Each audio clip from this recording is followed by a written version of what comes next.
35,400원 입금되었습니다. 계좌이체 입금액을 목소리로 말해주는 입금 알림이 진검에 대해 알려드립니다.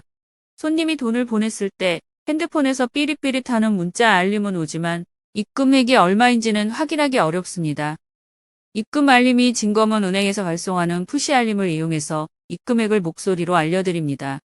우선 진검은 은행과 제휴를 맺어서 서비스를 제공하지 않는다는 것을 알려드립니다.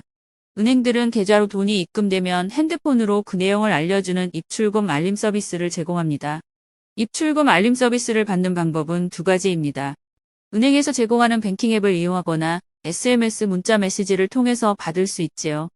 뱅킹 앱은 무료이지만 문자 메시지를 이용하면 한 달에 1,000원 정도의 사용료를 은행에 납부해야 합니다. 여기에서 반드시 아셔야 할 것은 푸시 알림이라는 개념입니다. 푸시 알림을 가장 많이 사용하는 앱은 카카오톡입니다. 누군가 나에게 카톡을 보냈을 때 핸드폰에서는 카톡 하는 알림 소리가 납니다. 그리고 핸드폰 상단에 조그마한 창이 열리고 상대방이 보낸 문자의 내용이 보입니다. 카카오톡 앱을 실행하지 않아도 미리 볼 수 있는 것입니다. 이렇게 핸드폰 상단에 팝업으로 표시되는 짧은 메시지를 푸시 알림이라고 합니다.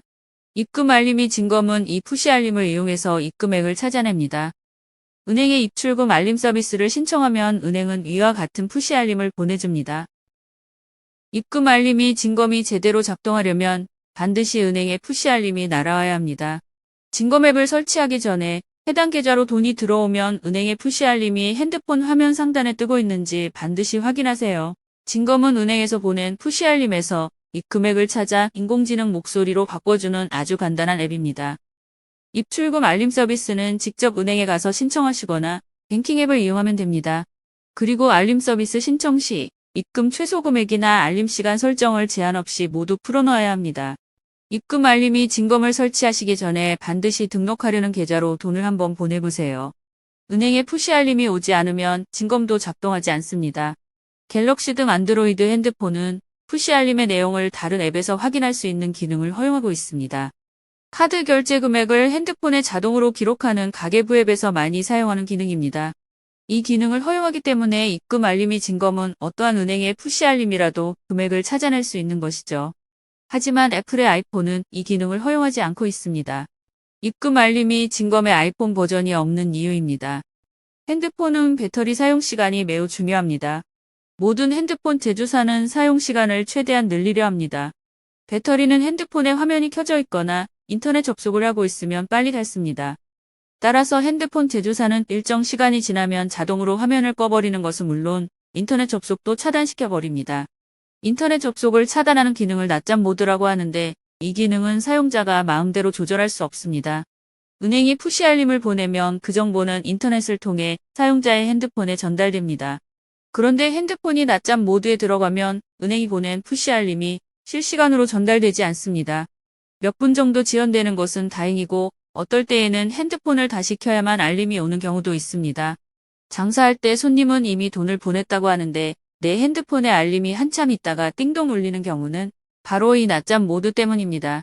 입금 알림이 진검에는 핸드폰이 낮잠 모드로 들어가는 것을 강제로 막아버리는 기능이 들어 있습니다. 까만색 배경을 적용한 입금 내역 화면을 켜놓고 있으면 낮잠 모드 진입을 방지하기 때문에 손님이 돈 보내자마자 바로 알림을 받을 수 있습니다. 1,500원 입금되었습니다. 배경을 까만색으로 만들어 배터리 소모량을 최소화시켰습니다. 바쁠 때에는 이 화면을 꼭 켜놓고 사용해보세요. 입금 소리가 빨리 나는 것은 물론이고 눈으로 직접 확인할 수 있습니다. 입금 알림이 진검은 회원가입 절차는 물론 사용자의 데이터를 외부 서버에 보관하지 않습니다. 사용하시던 핸드폰을 바꾸시면 처음부터 모든 설치 절차를 다시 수행해야 하며 기존의 기록은 옮겨올 수 없습니다. 진검은 일원송금이라는 외부 서비스를 통해 입금 알림을 받을 계좌번호를 등록하는데 이 서비스 유지를 위해 구글의 이메일 주소를 이용하여 로그인 절차를 진행합니다. 이메일 주소를 등록하는 화면은 저희 회사가 만든 것이 아니라 구글이 제공하는 포맷을 그대로 사용해야 합니다. 그런데 구글이 제공하는 이 포맷에 에러가 있습니다. 사용자가 핸드폰의 화면 크기나 글자 크기를 너무 크게 설정하면 이메일 주소가 보이지 않는 버그가 생기는 것입니다. 노안이 있는 분들은 화면의 글자 크기를 가장 크게 세팅해 놓는 경우가 있는데 이때 문제가 발생합니다. 핸드폰 설정의 디스플레이,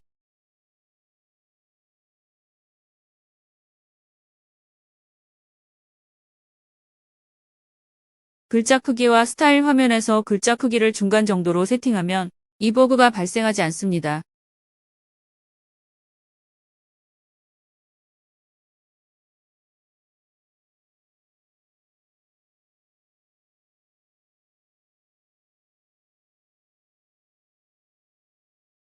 SMS 문자 메시지를 통해서 입출금 알림을 받으시는 경우 가끔 알림 기능을 무심코 꺼놓는 경우가 있습니다. 은행에서는 정상적으로 알림을 보내주고 있지만 핸드폰에서 알림을 꺼놨기 때문에 작동이 안 되는 것입니다.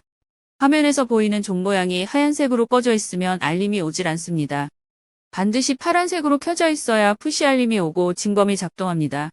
핸드폰 자체의 알림 기능을 꺼버리거나 뱅킹 앱 혹은 SMS 문자 메시지 전체의 알림을 꺼놔도 진검은 작동하지 않습니다. 또한 알림의 미리 보기 기능을 해제시켜도 진검은 작동하지 않습니다.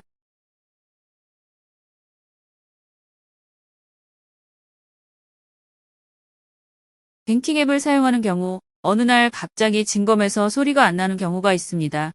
이 경우에도 진검 앱에는 문제가 없고 은행에 푸시 알림이 오지 않는 것이 원인입니다. 핸드폰은 자주 사용하지 않는 앱들을 자동으로 사용 중지시켜버리는 기능이 있습니다. 주로 배터리 관리와 관련한 기능인데 이 기능은 일반 사용자가 다루기에 쉽지 않습니다. 복잡한 세팅을 배우시는 것보다는 차라리 해당 뱅킹 앱을 최소 2일에서 3일 정도에 한 번 정도는 실행시키기만 하면 됩니다. 뱅킹 앱을 설치하고 거의 사용하지 않는 분들이 많은데 잔액 조회나 계좌 이체 등의 기능을 가끔씩 사용하는 것만으로도 문제가 해결됩니다. 다시 말해 자주 사용하면 됩니다. 진검은 자체적인 에러가 거의 없습니다. 소리가 나지 않는다면 거의 99% 은행에 푸시 알림이 오지 않은 것입니다. 그런데 정상적으로 입금 내역이 계속 잡히다 어쩌다 한 번씩 누락되는 경우가 있습니다. 이 역시도 푸시 알림이 오지 않기 때문인데 SMS 문자 메시지의 경우에는 해당 은행의 문자를 쳐다보고 있으면 푸시 알림이 오지 않습니다. 카카오톡을 보면 쉽게 알 수 있는 현상입니다. 누가 나에게 카톡을 보내면 카카오톡은 카톡 소리와 함께 핸드폰 상단에 푸시 알림을 보내줍니다. 그런데 해당 카톡을 눌러서 상대방과 대화를 시작하면 더 이상 푸시 알림이 오지 않습니다. 만약 상대방과 열심히 대화 중인데 상대방이 메시지를 보낼 때마다 카톡 소리가 난다고 생각해 보세요. 대화를 시작하면 알림을 보내지 않는 건 매우 상식적이고 당연한 기능입니다. 문자 메시지도 카톡과 마찬가지입니다. 문자 메시지로도 상대방과 연속적인 대화를 나눌 수 있기 때문에 카톡처럼 대화창이 열려있는 상태에서는 알림을 보내지 않습니다. 그런데 진검 사용자 중에 어떤 분들은 진검이 제대로 작동하는지 믿지 못하고 문자 메시지를 다시 확인하시는 분들이 계십니다. 이때 해당 은행과의 대화창이 열려있으면 알림이 오지 않습니다. 뱅킹 앱에서는 발생하지 않지만 SMS 문자 메시지로 은행 알림을 받으시는 분들에게서 가끔씩 발생하는 현상입니다. 문자 메시지의 세부 내역을 알고 싶으시면 진검의 입금 내역에서 금액을 클릭하면 메시지의 내용 전체를 확인할 수 있습니다. 에러가 거의 없는 진검의 강력한 기능을 믿으세요. 계좌이체를 이용하여 장사하실 때의 스트레스를 진검이 조금이나마 덜어드렸으면 좋겠습니다. 감사합니다.